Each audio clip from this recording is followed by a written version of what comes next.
కాంగ్రెస్ ఎమ్మెల్యేలు మంత్రుల తీరుపై పోచారం శ్రీనివాసరెడ్డి చేసిన వ్యాఖ్యలపై పీసీసీ చీఫ్ మహేష్ కుమార్ గౌడ్ స్పందించారు. సిద్దాపూర్ రిజర్వాయర్కు నిధులు మంజూరు చేయలేమని స్పష్టం చేశారు. ఇప్పట్లో నిధులు మంజూరయ్యే పరిస్థితి లేదని తేల్చి చెప్పారు. పోచారం అర్థం చేసుకుంటారని ఉచిత సలహా కూడా ఇచ్చారు మహేష్ కుమార్ గౌడ్. అనేది ఒకటి ఉన్నదా, ఏమన్నా కదలిక ఉందా లేదా? సీనియర్ ఎమ్మెల్యేలండి. నేను నిన్నమల ఎమ్మెల్యే కాలేదు. వల్ల సీఎం గారికి 20 సార్లు చెప్పిన, సీఎం గారికి ఎన్నిసార్లు చేయాలండి చేసిన ఫోటో లేపి మేము కొత్తసారి చూస్తున్నాండి. నేను మంత్రి చేసిన 20 ఏళ్ళు ఈ అమ్మ ఇట్లా ఫోన్ చేస్తే లేపుతుంటే రాత్రి 2 గంటలు చెప్తుంటే ఫోన్ లేదు. అది ఎమ్మెల్యేల ఫోన్ లేపారండి వీళ్ళు. ఈ అమ్మ దరిద్రం పాడైపోయి పనులే చేస్తామండి. ఫోన్ ఏమన్నా మజాకు చేస్తామా, తమాషాగా చేస్తామా? ఏమన్నా ఇందల్లా కూడా కాదు కదా. నేను నాకేమో స్వార్థం కోసం నాకు ఆ పైరు చేయి, ఈ పైరు చేయి, నాకు అదని చెప్తాం కాదు కదా. ప్రజల కోసం ఫోన్ చేస్తాను నేను. ఇక మాలాంటి వాళ్ళకు కూడా రెస్పాన్స్ లేకపోతే ఎందుకండి ఇంకా ఈ రాజకీయం పాడైపోయింది, దరిద్ర రాజకీయం.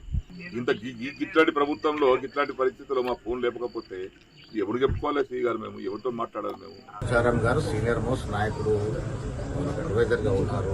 కొన్ని ఇబ్బందులు ఉన్నాయి వాస్తవంగా. పోచారం గారికి తెలియని ఇబ్బందులు కావాలి. నిధులు కొరత ఉంది.